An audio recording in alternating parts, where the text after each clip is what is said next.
The overall goal of the following experiment is to characterize the response patterns of single neurons while the experimental subject performs a visual discrimination task involving acquisition, extinction, and reacquisition of conditioned responses.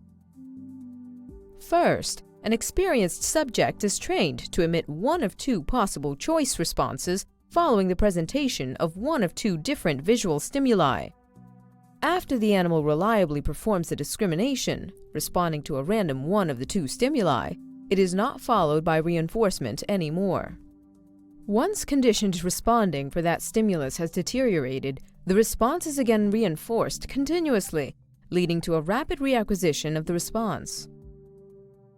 The results show that individual neurons' response patterns gradually change while the animal is engaged in the learning task.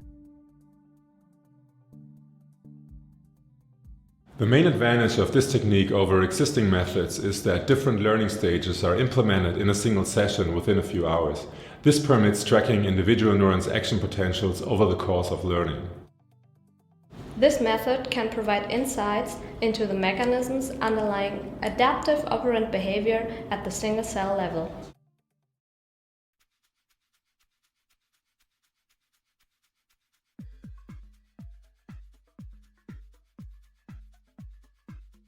To begin auto-shaping, place a pigeon into a testing chamber that has been set up as described in the accompanying text protocol. Then, present a 5-second visual initialization stimulus on the center key.